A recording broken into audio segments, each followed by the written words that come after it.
Hi guys, Colleen from Walking the Resonant Path here. We're just going to do another movie review for you. This one is called Right Before Christmas.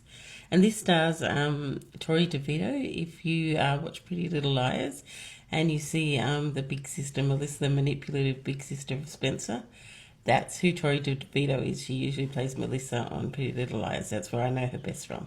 But anyway, in this movie, Right Before Christmas, she plays Jessica. And Jessie has just recently broken up with her ex. Now, she was going to do this special thing with 5 different Christmas cards with her ex boyfriend, but now that it didn't work out, she's going to use these Christmas cards instead and send them to 5 different people who have influenced her life in a meaningful way. And so one of them is her old music teacher who inspired her to play cello. And Tori DeVito actually is a really good cello player herself.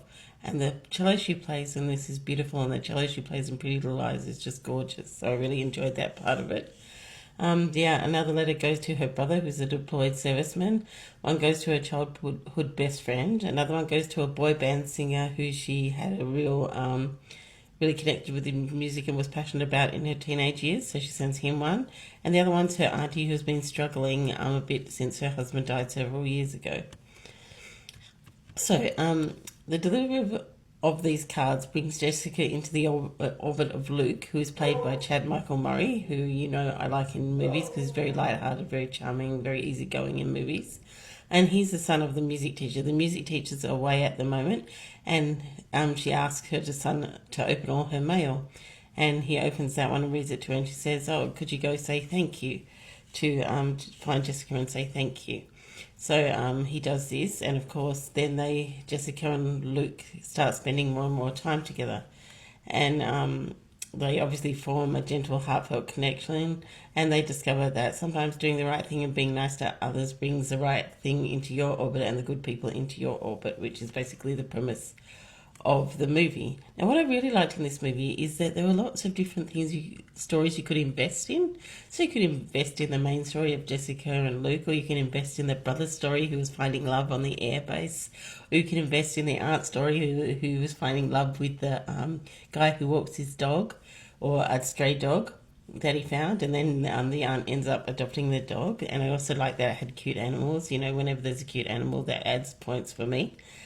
And as always, Chad Michael Murray, as I said, delivers a great light-hearted performance. But I was also very pleasantly surprised by Tori DeVito's performance of somebody nice and kind-hearted, because as I said, I'm used to seeing her play Melissa, who's manipulative and underhanding. But she played sweet and genuine and kind and lovely really well in this movie. So that was good. It was like a really... And they had her and Jessica and Luke, or Chad and Tori, had this lovely...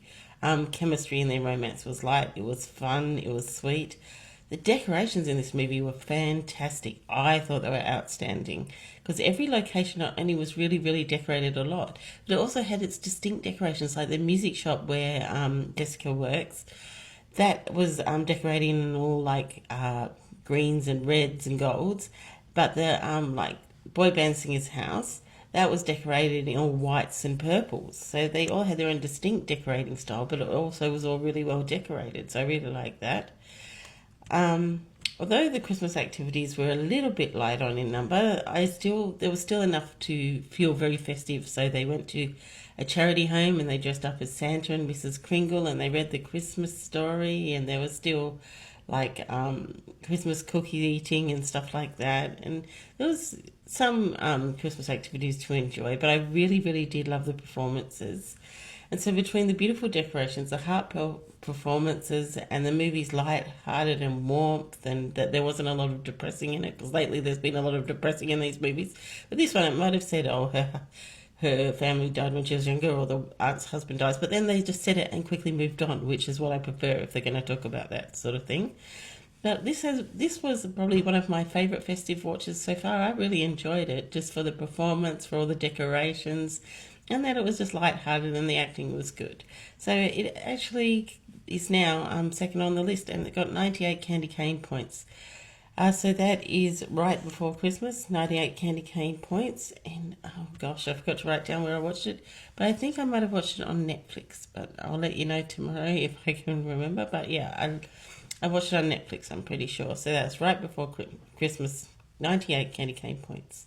Well, I hope you have a glorious day and do whatever resonates within your soul. Bye now.